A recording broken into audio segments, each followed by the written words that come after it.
la dialéctica, ¿no? Y hacernos también una introducción, ¿no? Para que todos también tengamos como un conocimiento al menos general de la dialéctica y lo que él considere profundizar, y espero que os guste. Gracias. Vale, gracias a ti. Si en cualquier momento bajo el tono, el volumen, y se me deja de escuchar bien al fondo lo que sea, me hacéis un gesto y retomo el volumen que sea adecuado. Entiendo que se me está escuchando bien. Vale. Bueno, pues buenas a todos y todas. He preparado esta ponencia a partir de una propuesta que combina dos exigencias que en realidad son incompatibles entre sí. La primera es hablar de filosofía dialéctica y la segunda es hacerlo de forma accesible. Y he creído que era posible ensayar una especie de tentativa de solución que sea ella misma dialéctica, que consiste en hablar durante algunos tramos de dialéctica y hablar durante otros de forma accesible. Así que a ver qué tal sale. Bueno, chorradas aparte, la idea... Sí.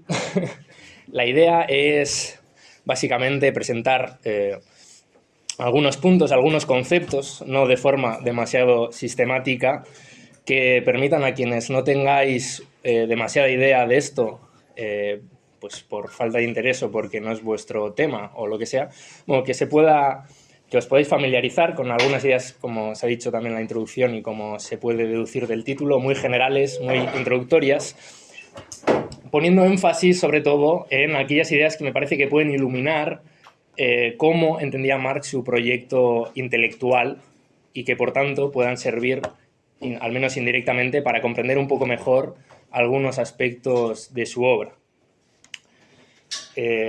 Por otro lado, también quiero recoger las implicaciones más marcadamente políticas de todo lo que voy a decir al principio y en qué medida pienso que el enfoque práctico de Marx y de sus herederos y compañeros, Engels, Lenin, etc., está claramente inspirado por el método con el que investiga y expone entidades tan aparentemente abstractas y teoréticas como aquellas de las que hablan libros como El Capital. Así que tras una exposición, espero que breve, más conceptual, más teórica y puede que un poquito más difícil de seguir, intentaré que no, voy a ir introduciendo ideas algo más terrenales, más cercanas, para que todos, espero que, que permitan entender, como digo, entender un poco mejor esta primera parte más conceptual, aterrizarla y además dar algunas claves que permitan entender precisamente cómo enfocaba Marx el análisis de su presente histórico. Porque al fin y al cabo creo que esto es lo que más nos interesa aprender de él, ¿no? Cómo aproximar nuestro presente histórico. Como digo, la idea es tampoco alargarme demasiado y que podamos tener al final un rato para charlar, hacer intervenciones, debatir, preguntas, sugerencias o lo que fuera. Espero que las haya, porque si no va a quedar un poco pobre todo esto. Así que bueno, empezando un poco por el principio, se puede decir que la dialéctica tiene sus orígenes en sentido filosófico en la antigüedad griega y por su etimología significa literalmente técnica de la conversación. No voy a decir las palabras en griego porque no sé pronunciar griego.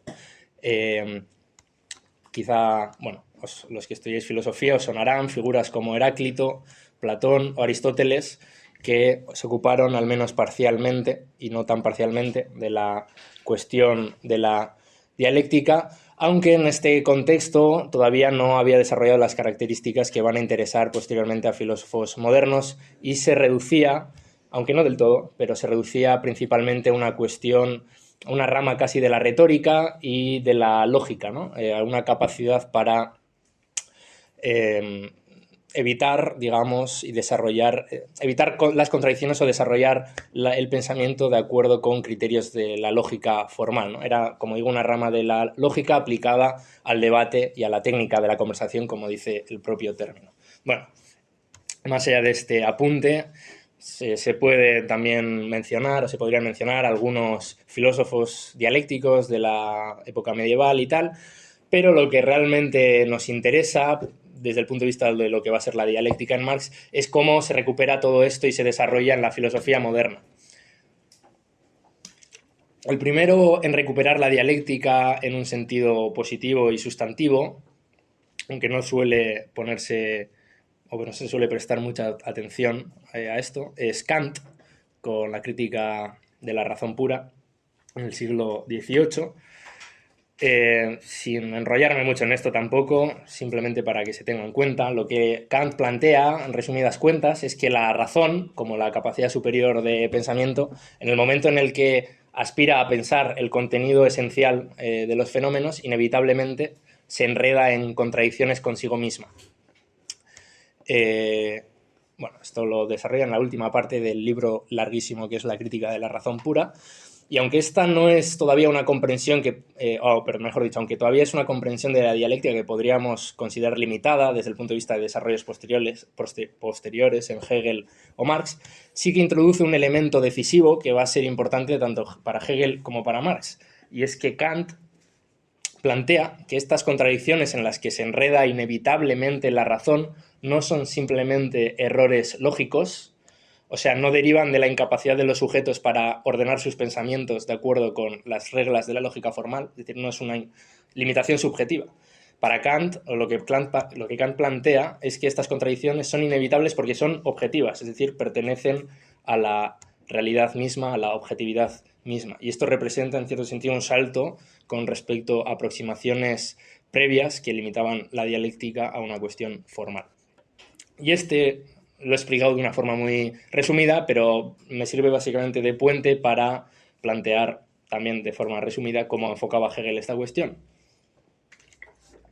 Esta idea de que las contradicciones no son errores lógicos subjetivos, sino que pertenecen a la realidad, es el punto de partida de la filosofía de Hegel, que va a ser, sin duda, y con mucha diferencia, el principal defensor de la modernidad filosófica de la dialéctica. Lo que hace Hegel, básicamente, es radicalizar esta idea de Kant y plantear que toda la realidad está, básicamente, atravesada por contradicciones que le son inherentes y contradicciones que explican lo que la realidad es y cómo evoluciona de forma procesual, por decirlo de algún modo. Así, como decía, la contradicción deja definitivamente de ser pensada como un error subjetivo y pasa a comprenderse como parte de la verdad, como un momento interno del despliegue de la verdad. Y por decirlo de la forma más simple que soy capaz, el argumento viene a ser o vendría a ser que cualquier objeto, al ser pensado, demanda, en última instancia, una referencia a algo externo a él. Algo externo con lo que inicialmente parecía no tener ninguna relación. De esta forma, ese objeto termina demostrándose contradictorio consigo mismo, ¿no? Con lo que inicialmente parecía ser, de modo que incorpora una relación con aquello que él no es. Bien, esto está implícito en esta idea de la verdad como proceso, ¿no? De ir pensando cada objeto a partir de la relación que establece con cosas que aparentemente eran externas a él. Y a lo que apunta esta idea, expresada en este nivel todavía abstracto de la dialéctica, es que al pensar el ser de algo, necesariamente incluimos una referencia a su no ser o a lo que ello no es. Y esta negación es definitoria o interna al propio objeto. Insisto que todo esto luego se va a ir aterrizando y espero que no sea demasiado denso como para aburrir. Luego voy a poner ejemplos específicos de cómo utiliza esto Marx en el Capital para ilustrar un poco esta idea y que se pueda entender algo mejor. Pero de momento creo que puede ser útil un esquema que igual os suena y que se utiliza habitualmente para explicar la dialéctica de Hegel, aunque ha sido habitualmente despreciado por la literatura más especializada sobre el tema, porque obviamente está todavía lejos de ajustarse al nivel de sofisticación del argumento tal y como lo plantea Hegel en sus textos. Pero aún así creo que puede ser válido pues, para hacerse una imagen más o menos verídica del asunto. Me estoy refiriendo a la famosa secuencia de tesis, antítesis y síntesis, que recogiendo un poco lo que venía diciendo, ¿no? De la idea de que cada objeto incorpora su negación y a partir de ahí se puede pensar la verdad de forma procesual, lo que podría representarse mediante esta secuencia que menciono de tesis, antítesis, síntesis, es un proceso en el que a una tesis original se le contrapone una antítesis y de esa contraposición emerge una nueva tesis superior que conserva el contenido de las anteriores, a la vez que las presenta en una nueva figura que sería un nuevo punto de partida para repetir esa misma secuencia así de forma secuencial, digamos, hasta que se va componiendo una especie de totalidad de inferencias que permiten pensar la realidad ya como un todo, ¿no? En la que todos los momentos han sido superados, pero incluidos en esta perspectiva ya global de la realidad en su conjunto, que sería la figura propiamente dicha de la verdad, ¿no? La verdad, dice Hegel, es el todo, en el sentido de que, bueno, debe comprenderse todas las mediaciones, todas las tesis, antítesis, síntesis, digamos, que comprenden esta totalidad que es la verdad y la realidad, ¿no? Bueno, lo cierto es que para quien le interese esta figura de tesis, antítesis, síntesis, es original más bien de Fichte, otra de las grandes figuras del idealismo alemán, y Hegel utiliza un esquema similar, pero que no reproduce estas palabras, que bueno, sería abstracto, negativo y concreto. También para los que quieran profundizar en ello. Posteriormente, igual más en la tradición marxista, diría, se ha hablado en los manuales de filosofía o tal, pues de afirmación, negación y negación de la negación. La idea básica en todas es más o menos la misma y reproducen un poco la idea de fondo que venía a plantear. Por poner un ejemplo de todo esto,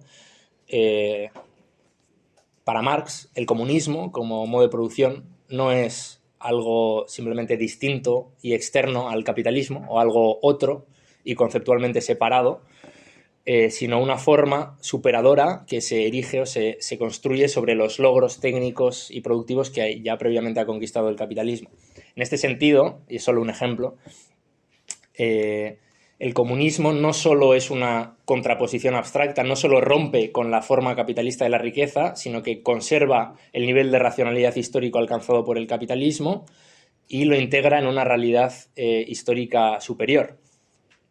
De modo que, trayendo el esquema este de la dialéctica a este ejemplo, el capitalismo realmente, y luego voy a desarrollar un poco más esto, no puede pensarse de forma integral y sistemática si no es incluyendo su tendencia evolutiva que apunta al comunismo, ¿no? Igual que el comunismo no puede pensarse integralmente si no es como una forma desarrollada a partir del propio capitalismo. Bueno, se podrían poner otros ejemplos, pero creo que esto ilustra un poco, ¿no?, cómo el comunismo es una síntesis superadora de las contradicciones del capitalismo, por ponerlo de forma poco básica. Bien, creo que es interesante pensar otros elementos o traer a colación otros elementos de lo que es el método dialéctico que están presentes en la forma de abordar la realidad que tiene Marx, sobre todo en lo que se refiere a su, podríamos llamar, método crítico y sobre todo en la medida en que lo aplica a lo que se conoce como su crítica de la economía política. Aquí voy a solapar un poco cosas que piensa Hegel que creo que con las que Marx está de acuerdo, ¿no?, y que él aplica a su propia obra. Una de ellas, aunque es algo que está implícito en lo que he dicho hasta ahora, es la idea de que se debe pensar a partir de la cosa misma, es decir, sin supuestos o presupuestos o prejuicios que sean externos o que sean conceptos, como quien dice, traídos de casa, ¿no? Otra forma de decir esto es que el pensamiento dialéctico es inmanente. Pone en suspenso, entre paréntesis, todos los prejuicios o ideas preconcebidas y se abstrae de cualquier premisa cuya validez no se haya demostrado. Es decir, no parte de una serie de ideas dadas que luego aplica, sino que intenta pensar la cosa desde dentro, tal y como ella se presenta a partir de sí misma, desde las condiciones, fuerzas, características que le son propias y sin imputarle externamente representaciones, ideas u opiniones nuestras que sean subjetivas. Esto, por otro lado, esta idea de inmanencia, de pensar a partir de la realidad y no a partir de ideas preconcebidas, implica la renuncia a cualquier tipo de dogmatismo, sea más explícito o más sutil. Y el dogmatismo consiste básicamente en dar por buena o por válida una idea sin que haya sido sometida previamente a ningún examen. Este enfoque radicalmente inmanente hace que la dialéctica sea también un enfoque radicalmente crítico. crítico en este caso es contrario a dogmático, ya desde la época previa a Kant. Quizá hayáis escuchado alguna vez la expresión de crítica inmanente. La crítica inmanente consiste básicamente en no pretender confrontar la realidad con un estándar o un criterio preestablecido que aplicamos desde fuera, a pesar de que, bueno, parece intuitivo de que para pensar, o sea, que para poder criticar algo, cualquier realidad, hace falta precisamente un criterio que nos permita llevar a cabo la crítica. Por ejemplo, para establecer que una casa, voy a poner unos ejemplos un poco tontos, pero se va a entender. Para establecer que una casa es una mala casa, o que un cuadro es un mal cuadro, o que una acción es una mala acción, puede parecer, o podríamos pensar, que necesitamos antes que nada, antes que abordar, digamos, las cualidades de la casa, definir abstractamente qué es una buena casa, qué es un buen cuadro, qué es una buena acción, y que una vez definido este criterio ideal, lo podemos aplicar a cada casa, a cada cuadro, a cada acción e informarnos a partir de este contraste de la calidad, del grado de perfección de cada uno de estos casos concretos y así hacer una crítica, ¿no?, que demuestra las deficiencias de cada ejemplo en relación con este parámetro ideal. Bien, esto, aunque es expresado de forma muy resumida y vulgarizada, es en realidad la propuesta de Platón. Si podemos, de forma también un poco trivial, separar toda la historia de la filosofía en dos grandes ramas, una platónica y otra aristotélica, digamos que esta representaría la rama platónica, dualista, que entiende que hay un mundo de las ideas que consiste básicamente en un espacio de formas, criterios, estándares ideales que nos informan sobre qué es cada objeto y que nos permiten medir casos empíricos particulares, como acabo de intentar describir. Solo que este enfoque tiene varios problemas que no puedo desarrollar plenamente, pero que en última instancia no permite articular la unidad entre el nivel de los estándares conceptuales ideales del mundo de las ideas y el mundo empírico real, o el mundo sensible. Y por lo tanto también en paralelo reproduce una forma de dogmatismo, ¿no? Presupone, digamos, da por válida la verdad de esos estándares antes, digamos, de abordar o de hacer el ejercicio analítico de abordar la realidad, que reproduce una versión de dogmatismo y, como digo, Hegel y luego Marx descarta este enfoque y apuesta por uno de raigambre aristotélica, que parte de la idea de que no hay un dualismo, ni hay una dualidad entre pensamiento y ser, o básicamente parten de la idea de que la propia realidad tiene una estructura racional que se resume en la consigna esta famosa de Hegel, que decía que todo lo real es racional y todo lo racional es real, que posteriormente recupera Engels y reivindica Engels y tal, pero que, bueno, la idea básica es que el estándar, utilizo distintos términos para que se me entienda, pero el estándar o criterio que regula lo que las cosas son, insisto en que todo esto es lo más abstracto, luego voy a ir a la política y tal. Lo que regula lo que las cosas son es interno a los objetos. Es una fuerza efectiva que los mueve desde sí mismos y no son abstracciones ideales que utilizamos para encasillar y fijar la realidad desde fuera. Esta es la línea argumental, como digo, que va a seguir Aristóteles y que luego va a heredar Hegel, pero también Marx.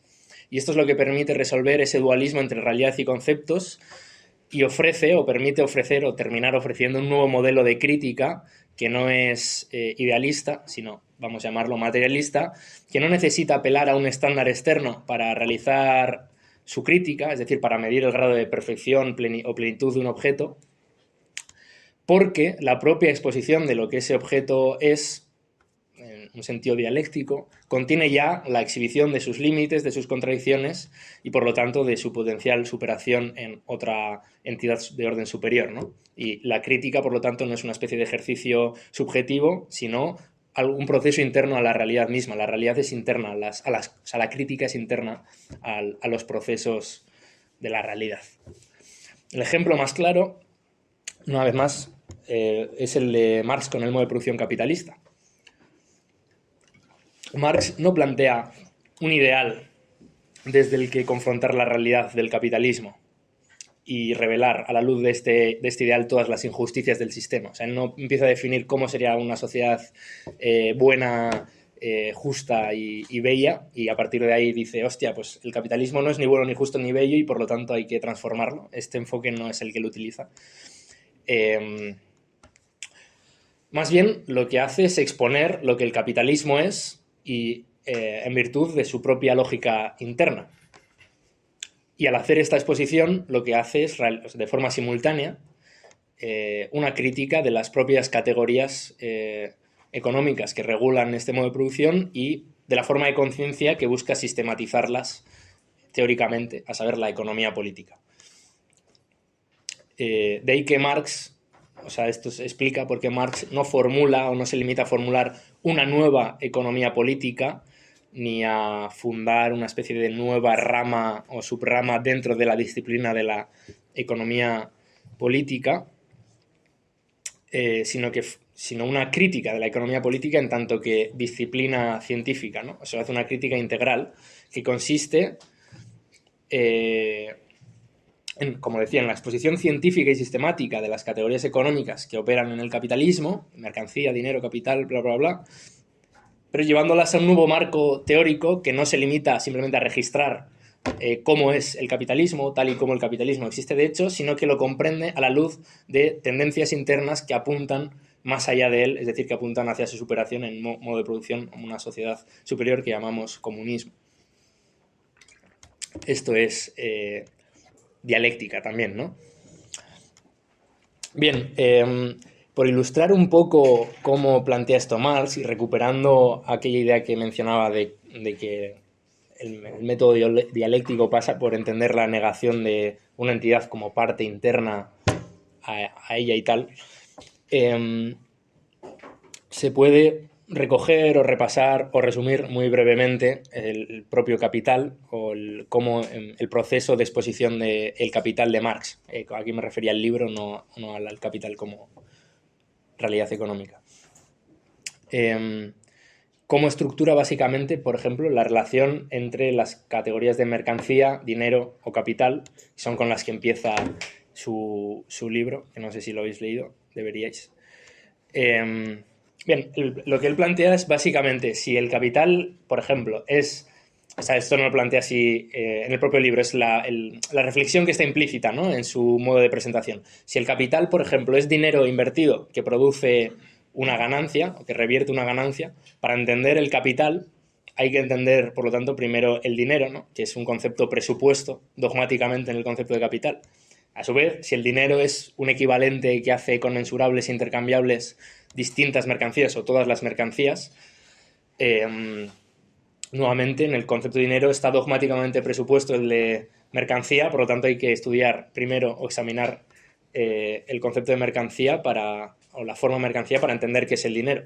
Bueno, pues siendo, digamos, esta reflexión, lo que hace el capital es partir por la mercancía tomada como la unidad más simple y general del modo de producción capitalista, en el sentido de que no hay nada anterior a eso, es como el punto de partida ineludible, más allá del cual no nos podemos retrotraer, por lo tanto, el punto de partida más crítico y más antidogmático posible, ¿no? De hecho, plantea que una de las diferencias entre su enfoque y el de la economía política es que la economía política no llegó a examinar la forma de mercancía, la daba por supuesta, y de ahí que desde este primer dogma fundacional, digamos, la economía política vaya arrastrando dogmas que le permiten comprender adecuadamente el resto de categorías del capitalismo y el capitalismo como un todo.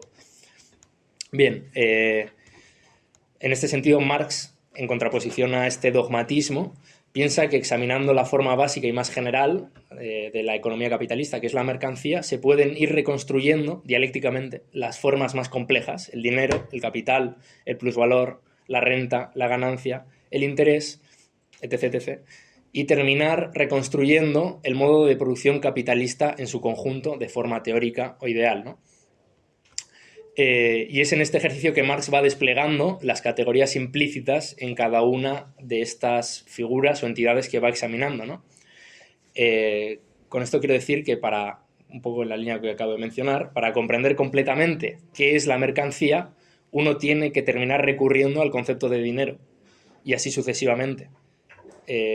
Y esto, bueno, el resultado al que llega Marx es que al reconstruir el modo de producción capitalista como totalidad, como un organismo completo, cada categoría, cada concepto, cada una de estas figuras se racionaliza o encuentra su verdad en el sentido de que encuentra una posición relativa en el interior de un conjunto más amplio. Entonces la mercancía o la figura de la mercancía solo se entiende en su relación con el resto de figuras, etc. etc., ¿no? Esto es la idea a la que iba al principio, ¿no? De la negación, de que cada figura solo encuentra su racionalidad y su plenitud y su coherencia en su relación con el resto y, en última instancia, en su relación con un conjunto que las contiene a todas, que sería el capitalismo, el modo de producción capitalista. Esto apunta a otra idea, en la que tampoco me voy a detener mucho, más allá. He mencionado lo de la crítica inmanente, el antidogmatismo, y hay otra idea para Marx y Engels, que es la de que lo concreto no es solamente lo... Y recogiendo esta conclusión, ¿no? Que acabo de plantear, lo concreto no es lo más inmediato, lo particular, esto que hay aquí, o lo que podemos ver y tocar con las manos. Lo concreto es precisamente lo que se comprende como la suma real de las condiciones que están implícitas en un fenómeno superficial. Como decía, el capitalismo comprendido como un todo es lo verdaderamente concreto, no esta mercancía que tengo aquí o esa empresa que está allá. Esto es aplicable a cualquier otro fenómeno de la vida social y política, y Marx y Engels aplican esta concepción a otros fenómenos. O sea, uno podría pensar, por ejemplo, en la última ofensiva militar de no sé qué ejército, pues como un evento singular, único, individual y tal. Pero desde un punto de vista marxista, como el que estoy intentando presentar, este fenómeno comprendido así sería simplemente una cosa superficial o exterior, casi contingente, y para ser comprendido lo que habría que preguntarse, evidentemente esto es un caso hipotético, pero se puede aplicar a cualquier fenómeno, por las condiciones implícitas que median y estructuran este fenómeno, es decir, las condiciones económicas del país, la relación de fuerzas entre el Estado y los partidos, entre ese ejército y el ejército rival, la situación de la política interna, etcétera, etcétera. Y cuando se ha estudiado el conjunto de estas condiciones que sostienen y estructuran implícitamente ese acontecimiento, es cuando se ha descubierto realmente cuál es la fuerza impulsora del mismo y se alcanza, digamos, la capacidad para explicarlo y llegar, digamos, a lo concreto tal y como Marx y Engels lo entendían. Pero aquí me interesa otra cosa y ya paso, digamos, a la dimensión más política de todo esto. Es que con esta idea se accede a un nivel de pensamiento que es, lo podríamos llamar estratégico. Con pensamiento estratégico me refiero a un punto de vista que contempla la realidad en su conjunto, sin privilegiar ninguna de las partes de forma aislada. Tener una perspectiva estratégica es, en este sentido, tener lo contrario de tener una perspectiva parcial. Una perspectiva parcial que puede vivir y percibir en primera persona alguno de los ámbitos de la experiencia social, pero en la medida en que está inmiscuida y absorbida, digamos, por esa circunstancia parcial, también está cegada por lo limitado de su perspectiva. En el sentido de que estar muy encima de un objeto en realidad también equivale a no tener perspectiva, ¿no? Lo estás viendo tan de cerca que no puedes verlo. Por ejemplo, esto es aplicable en un sentido ya, como digo, más estratégico, tanto o político, cuestiones como las llamadas luchas económicas o sectoriales, que no se saben, por ejemplo, a sí mismas dentro de un movimiento de lucha más amplio, pero también se puede aplicar a un movimiento de lucha por el poder, un movimiento revolucionario, que desconoce las lecciones que ofrecen experiencias históricas previas de lucha por el poder y por lo tanto está cegado por lo limitado de su perspectiva, ¿no? No se sabe a sí mismo mediado por un proceso histórico previo que le permitiría iluminar su propia lucha y entenderla desde una perspectiva general más concreta, en el sentido en el que he definido lo concreto. En realidad esta incapacidad para verse, bueno, se podrían poner muchísimos más ejemplos, ¿no? Esta incapacidad para verse a uno mismo mediado o atravesado o condicionado por una situación más amplia equivale en realidad a desconocer las fuerzas reales que mueven la propia acción y por lo tanto a una especie de dogmatismo. Es decir, a dar por, o sea, que implícitamente estén operando categorías que uno asume porque son reales, pero de las que no está dando cuenta, que no ha examinado y por las que no se ha preguntado, ¿no? Es, por lo tanto, una forma de ideología, en el sentido en el que Marx y Engels hablaban de esto, por ejemplo, en el 18 de Brumario de Luis Bonaparte, No sé si os suena el libro, pero habla de cómo los revolucionarios actuaban a partir de fuerzas que desconocían y se representaban mediante categorías que distorsionaban esas fuerzas, y por lo tanto esta inconsciencia les impidió tener, en última instancia, tener éxito, ¿no? O triunfar, porque estaban actuando un poco a ciegas, ¿no? Desde una perspectiva muy parcial, muy ajustada a un marco estrecho, inmediato, etc. Bien.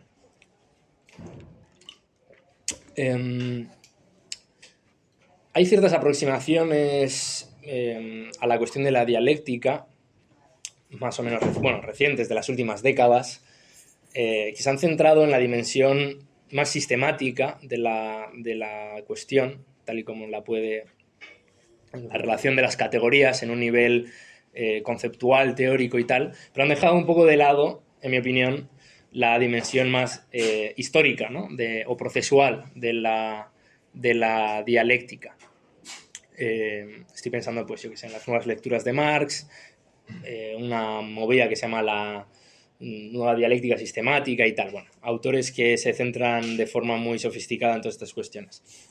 En mi opinión, lo que dejan de lado, y algo que quería subrayar, ¿no? Aquí, y que va a ir un poco de eso también hasta el final de hoy la charla, es que para Marx y Engels el concepto de dialéctica resumía una visión de la realidad, comprendía como desarrollo y proceso, como evolución progresiva y, en definitiva, histórica, ¿no?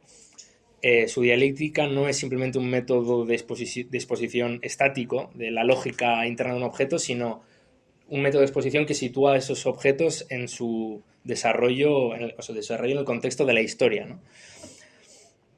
En este sentido, como ya he mencionado, en relación con los modos de producción, ellos los entendían como fuerzas históricas, los modos de producción que desencadenan a su vez nuevas fuerzas y que son semilla de nuevas formas de producir y de relacionarse, ¿no? Cuyo telón de fondo en realidad es el progreso de las fuerzas materiales de la historia y que van articulando un escenario en el que los seres humanos despliegan su actividad. La dialéctica aplicada al desarrollo histórico, básicamente. Este escenario delimita el horizonte de posibilidades objetivas de la práctica humana, ¿no? De lo que se puede y de lo que no se puede hacer. Pero también permite inducir, a partir de estas tendencias que se exhiben o que son exhibidas por la propia historia, se puede inducir o se puede prever escenarios hipotéticos más o menos probables, es decir, se puede anticipar una vía de desarrollo o posibles vías de desarrollo que emergen en cada contexto histórico. Y esto permite a Marx y Engels precisamente ir comprendiendo lo que podemos llamar, algo con un poco de retórica, el escenario del drama revolucionario, ¿no? O sea, ellos no se limitan a estudiar la historia, sino que la van leyendo a la luz de las tendencias que despliega y, por lo tanto, como un escenario en el que incluir una reflexión no solo sobre cómo se despliega el capitalismo, sino sobre las tareas que impone esto sobre los seres humanos y, en concreto, sobre la clase obrera. Cuando decía que Marx alcanza un nuevo marco teórico que va en cierto sentido más allá de la economía política para plantear una crítica integral a los fundamentos de esta disciplina, vinculaba este hecho con su capacidad para identificar ciertas tendencias del capitalismo que apuntan más allá de él. Esto va de la mano, en mi opinión, de dos elementos que ya he tocado parcialmente, pero que se pueden enriquecer con una reflexión posterior, que son su enfoque crítico e inmanente, o de crítica inmanente, antidogmático. Por ejemplo, mientras otros autores de economía política naturalizan la forma capitalista de producir y distribuir la riqueza, es, como decía, porque presuponen su validez, ¿no? No la ponen en cuestión, no la examinan. Y Marx no parte de este presupuesto, y es eso lo que le permite comprender tanto su génesis como su potencial o virtual disolución. Pero esto es posible, y esto es lo que quería subrayar aquí, por otro lado, porque Marx, y así lo dice él en uno de los prólogos a El Capital, porque Marx adopta el punto de vista del proletariado. Bien, intuitivamente podría pensarse que esto consiste simplemente en una identificación emocional o ideológica de un autor con una parte de la sociedad, pues yo que sé, la parte más sufriente, explotada o lo que fuera, pero en cualquier caso una identificación que es exterior al ámbito científico y que por lo tanto o bien no tiene una influencia directa, es decir, la ideología individual de un tío que escribe pues es indiferente para la verdad objetiva de los argumentos que expone en un texto, o bien se puede interpretar como una nueva forma de dogmatismo que se introduce en la teoría por la puerta de atrás, es decir, se presupone esa identificación con el proletariado, se da por válida sin someterla a examen y se utiliza, digamos, o se introduce en el análisis teórico como un supuesto no cuestionado. Bien, esto es muy interesante porque no es así. Y creo que revela también un aspecto importante del enfoque de Marx, porque para Marx asumir el punto de vista del proletariado en la ciencia quiere decir básicamente reproducir a escala teórica la misma ausencia de vínculos o ataduras estables para con el actual régimen económico que caracteriza al proletariado en la sociedad burguesa.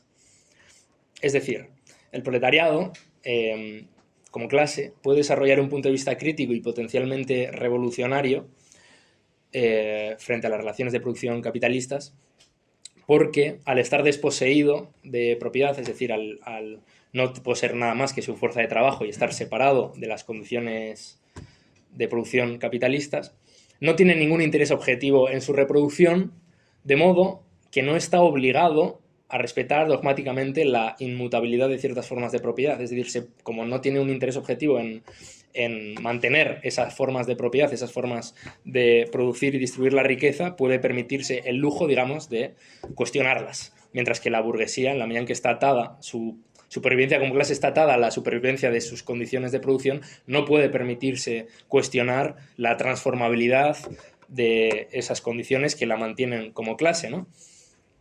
Bien, pues la crítica a la economía política de Marx representa al proletariado en la teoría precisamente por esto mismo, porque no se compromete a priori con las formas capitalistas de la riqueza, y es este el fundamento de su actitud crítica, que por lo tanto no es un simple complemento de la actitud científica, sino su punto de partida. Es decir, para Marx la identificación de su teoría con el proletariado no es un añadido externo, no es un complemento político, sino el fundamento de su enfoque, que es tanto científico como crítico. Es decir, estos tres elementos se fusionan en un mismo proyecto, ¿no?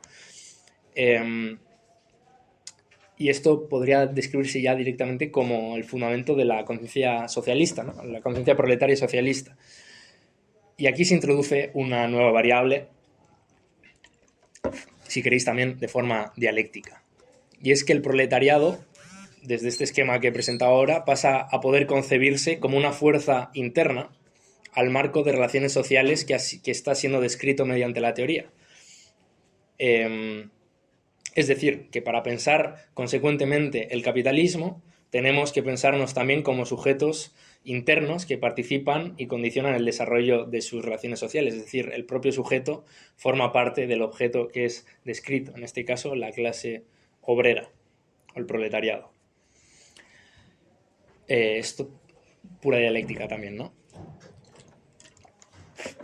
Bien, el objetivo de fondo en realidad para Marx es esclarecer, por lo tanto, ya se puede intuir o se puede ver, ¿no?, por todo lo que vengo diciendo hasta ahora, esclarecer cuáles son las tendencias reales, las fuerzas reales operando desde dentro en este escenario que es el presente capitalista, y el papel que el proletariado puede y debe desempeñar en él, siempre con el objetivo final de convertirse en una fuerza decisiva que llega a estar en condiciones de transformar estructuralmente este modo de producción, ¿no? Pero no sobre la base, de nuevo, de ideas o de estándares ideales de justicia, sino en base a las propias fuerzas materiales que desencadena el capitalismo, de las cuales el proletariado es la fuerza material principal. Esto es importante para Marx. Bien, la cuestión es que en este proceso de análisis de este escenario de la revolución, ¿no?, Marx y Engels no se limitan a, digamos, al análisis en este plano más abstracto que puede presentar Marx en El Capital, por ejemplo, sino que hacen un ejercicio permanente que uno puede rastrear a lo largo de sus infinitos artículos y escritos de coyuntura, está en un esfuerzo permanente por detectar los movimientos telúricos de la sociedad burguesa, ¿no? Contemporánea, la sociedad burguesa en la que vivían. O sea, encaran, digamos, los fenómenos coyunturales, pues desde la última reforma de no sé qué gobierno hasta la invasión de no sé qué país o el estallido de no sé qué guerra, encaran estos fenómenos y se posicionan ante ellos desde el punto de vista de sus efectos a largo plazo para la sociedad en general, es decir, asumiendo una perspectiva que antes llamaba estratégica o concreta, ya que se comprende, ya llegados a este punto, que se trata para ellos de preparar al proletariado para gobernar y ponerse a los mandos de la sociedad, es decir, del desarrollo histórico. Por eso, para ellos no tenía sentido o no tendría ningún sentido posicionarse ante cada problemática, ante cada fenómeno de la coyuntura desde la perspectiva, digamos, sectaria o estrecha de los intereses inmediatos de una organización o de un sector del proletariado. Ni siquiera desde el punto de vista de los intereses inmediatos del proletariado en su conjunto. De ahí que Marx dijese aquello de que vale más un paso del movimiento real que un programa o algo así, ¿no? Ellos pensaban siempre desde el punto de vista del desarrollo del movimiento real del que el proletariado forma parte, ¿no? Se trata precisamente de que el proletariado se encuentre con las condiciones más favorables para ejercer su gobierno y su liderazgo histórico cuando consiga conquistar el poder. Esto que planteo y que planteaban Marx y Engels significa que el criterio de evaluación de los fenómenos políticos es histórico en un sentido estricto. O sea, se trata de juzgar la realidad desde el punto de vista del punto de llegada implícito en las tendencias que actualmente operan el capitalismo. Esto históricamente se llamó el objetivo final.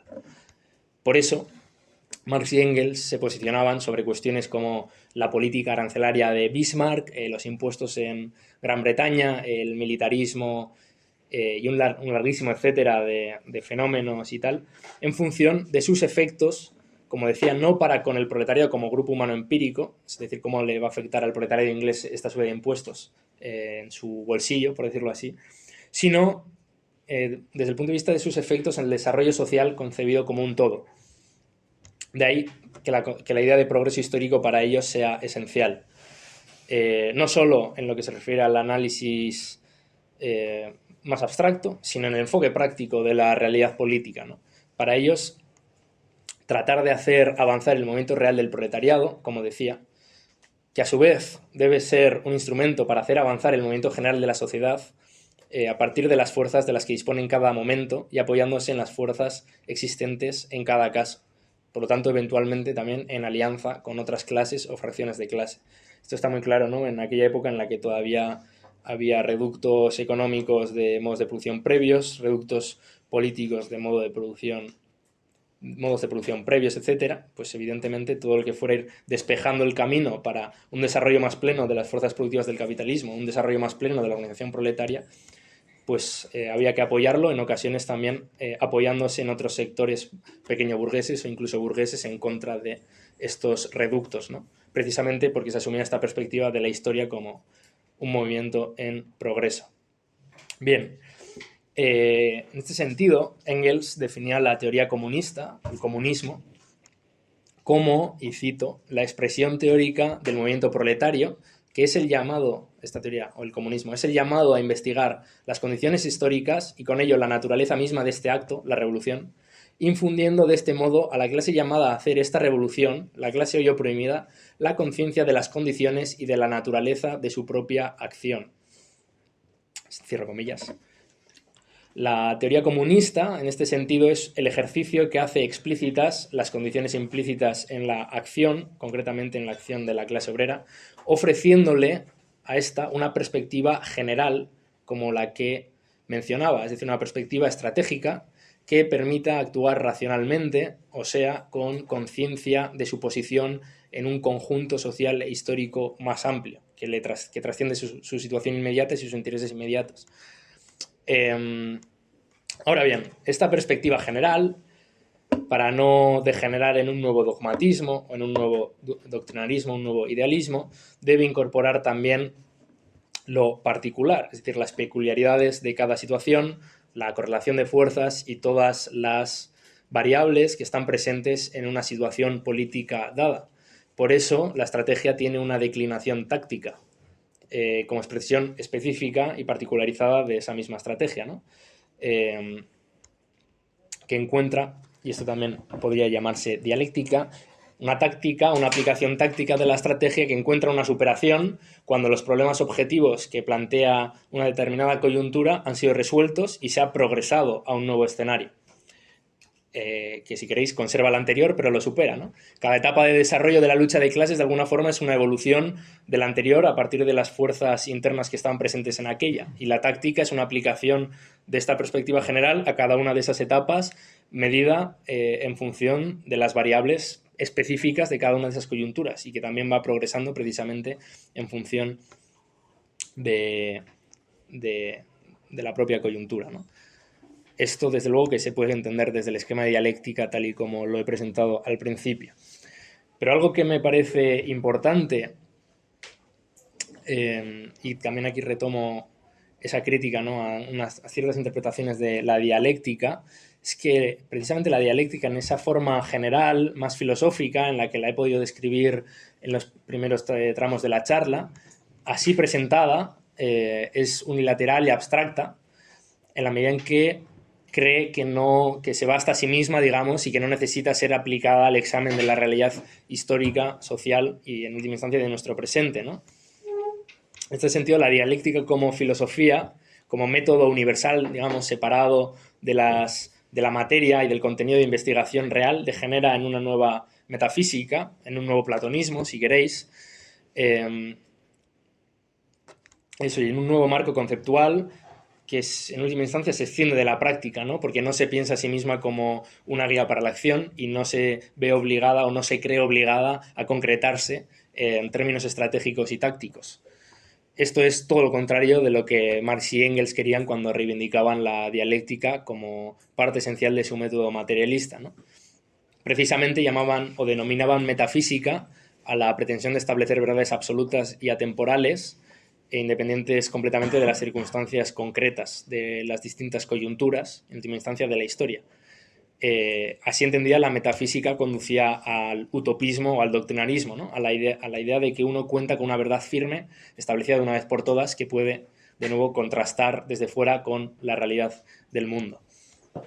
Pero la dialéctica para Marx y Engels no era un método contemplativo, y se resuelve en la línea que he intentado plantear en la práctica, en la acción, de forma también dialéctica, en el sentido de que la propia concepción o investigación teórica termina demandando una respuesta práctica que dé respuesta, valga la redundancia, que dé respuesta a los problemas que se han venido planteando teóricamente, ¿no? Sin embargo, aquí creo que hay que evitar otro malentendido y es no entender, o sea, por acción o por práctica no hay que entender solamente y ni siquiera de forma principal las, acciones directas, movilizaciones o hacer cosas en general o en abstracto, ¿no? La acción práctica es toda aquella en la que podemos reconocer racionalmente nuestros fines. En nuestro caso, una acción, en el caso de las ideas que presento en esta ponencia, en el contexto del marxismo, básicamente, una acción es aquella que representa adecuadamente las necesidades históricas tal y como éstas aparecen en cada coyuntura. Así que por nuestros fines, o sea, dar expresión a nuestros fines, no hay que entender poner en marcha ocurrencias arbitrarias o caprichos subjetivos, sino fines que podemos reconocer en el desarrollo social y reconocernos a la vez en ellos. Es decir, la acción comprendida como una identificación de un agente colectivo con las necesidades objetivas de una comunidad en evolución y desarrollo, simplemente la sociedad, que está inscrita a su vez en una evolución histórica. Por acción, por lo tanto, hay que entender hacer lo que después de un proceso de investigación entendemos que la sociedad demanda, ¿no? Desde el punto de vista de su progreso hacia el comunismo, en última instancia. En este sentido, una acción puede ser desde un discurso en un parlamento hasta una pegada de carteles, un encuentro, un debate o la publicación de un texto. También, una insurrección o cocinar tortilla de patatas para alimentar los estómagos hambrientos de gente que sale de una reunión de muchas horas. Obviamente no todas las acciones, ni no todas estas acciones tienen la misma entidad ni la misma trascendencia. Obviamente hacer tortilla no es lo mismo que hacer la insurrección, pero todas pueden y deben encontrar acomodo en un mismo plano de la realidad, que es el nuestro, y aspirar a alcanzar una cierta coherencia de conjunto, ¿no? Es decir, entender cada acción, por irrelevante o relevante que sea, dentro de un mismo proceso que tiene que ser unitario, porque también, de nuevo, de forma dialéctica, cada una de estas acciones, o lo que da su verdadera entidad y su verdadero contenido racional a estas acciones, es el propósito latente al que responden, ¿no? De ahí que sea posible ensamblarlas en una totalidad que simplemente podríamos denominar, también con un término pomposo, pero que me parece adecuado, comunidad ética. Un partido comunista es una comunidad ética, como un espacio en el que lo que hace un individuo encuentra una expresión colectiva, ¿no?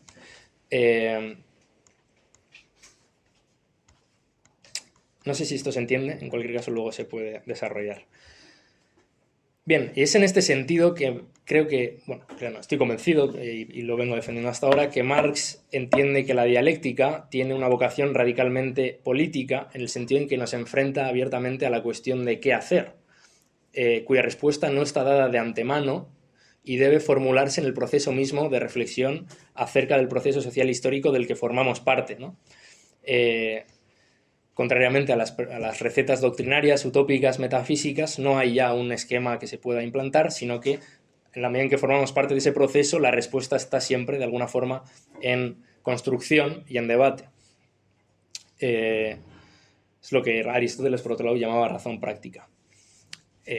La perspectiva estratégica, que podríamos utilizar como sinónimo de esta razón práctica, no es pasiva ni se limita a describir algo que esté sucediendo, sino que nos interpela como agentes responsables de este proceso y, en la medida en que nos informa de las reglas que estructuran, ordenan nuestra propia acción y nos da razones para actuar y tal.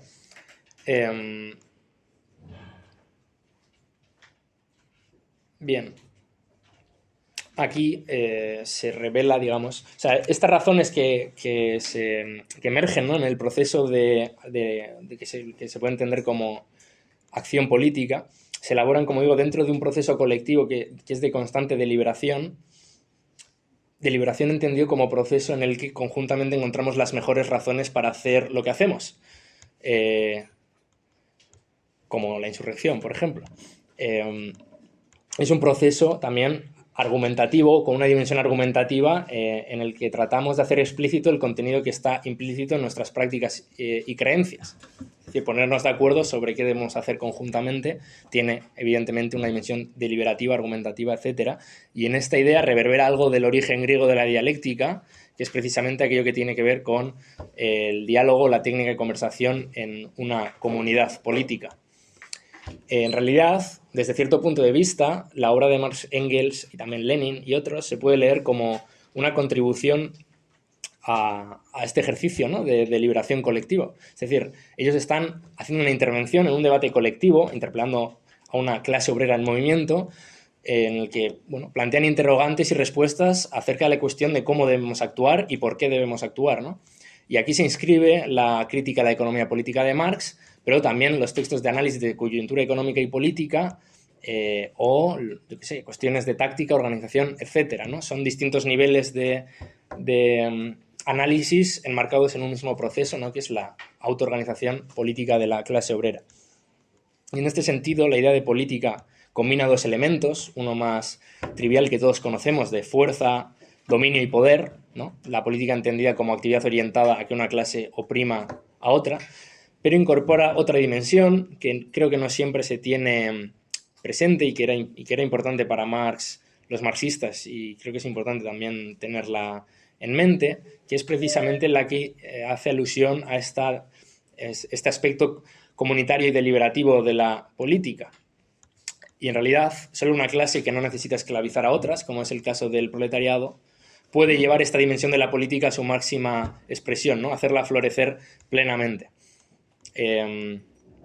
Como, digamos, poniendo el paralelo histórico, una Atenas sin esclavos sería el ideal de Marx y Engels, una comunidad en la que todos los individuos están directamente implicados en la administración de los asuntos públicos sin que esto descanse sobre la explotación de trabajo ajeno.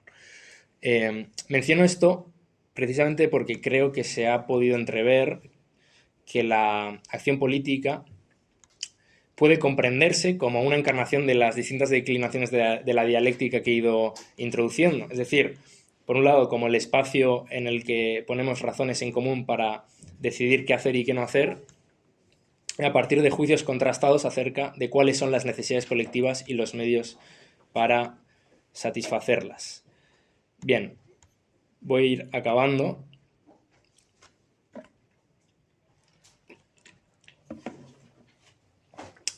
Simplemente con un par de apuntes sobre las implicaciones de esto que me parecen destacables, ¿no? Esta dimensión procesual, deliberativa y sensible a las necesidades del contexto y la coyuntura que están en la concepción dialéctica de la acción política, que simplemente podemos llamar marxismo, lo separan radicalmente del doctrinarismo y el utopismo que mostraron, o sea, ahora voy a ir más en concreto, ¿no? ¿Qué es esto del doctrinarismo? Que mostraron muchos movimientos socialistas de la época y que, bueno, se siguen reproduciendo desde luego en los movimientos socialistas contemporáneos, entendiendo por doctrinarismo la presuposición o la presunción de que existe una receta externa a la historia, sus procesos y sus mediaciones y que pueda aplicarse sin más, ¿no?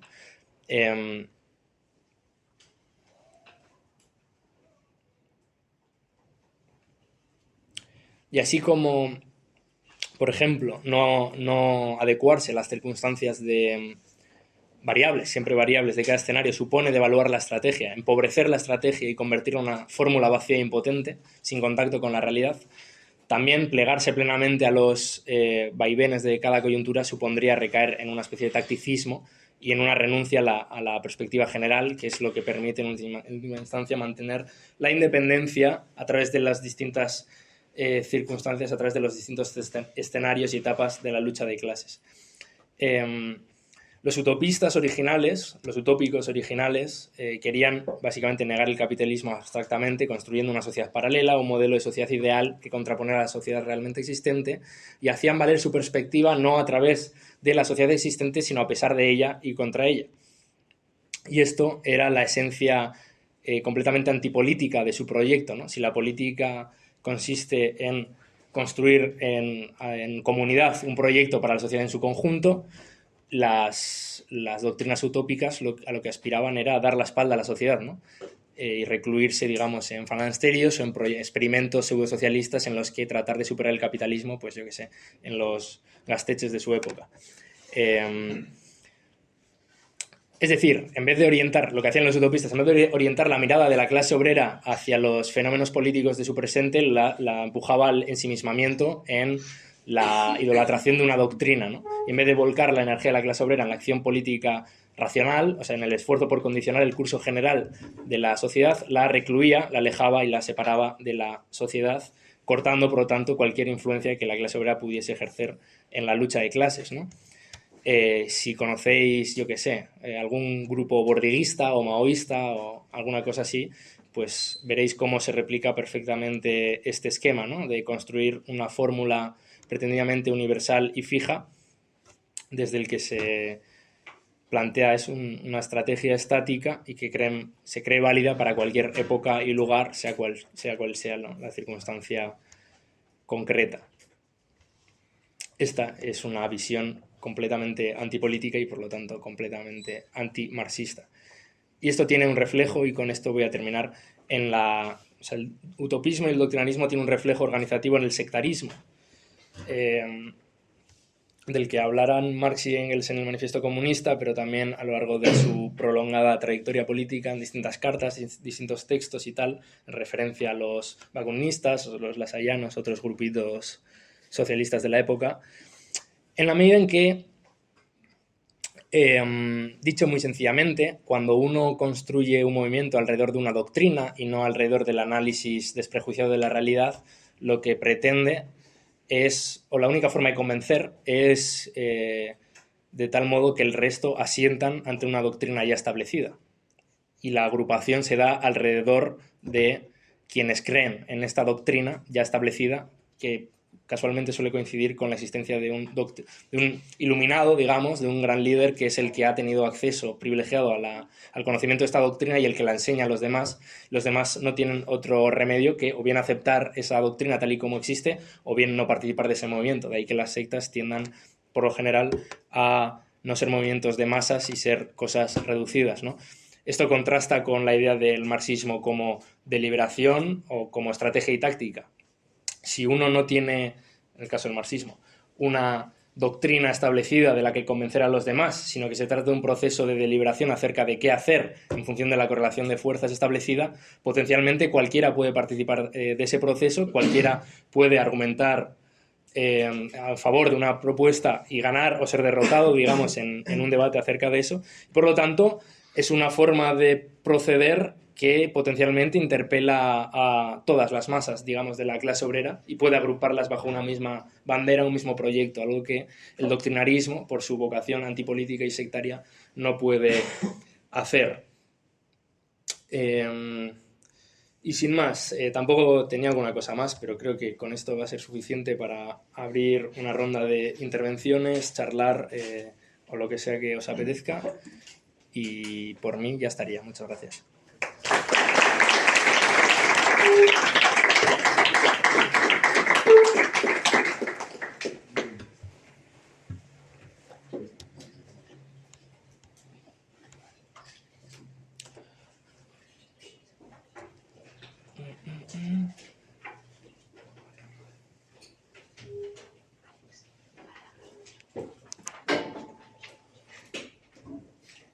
Está bloqueado.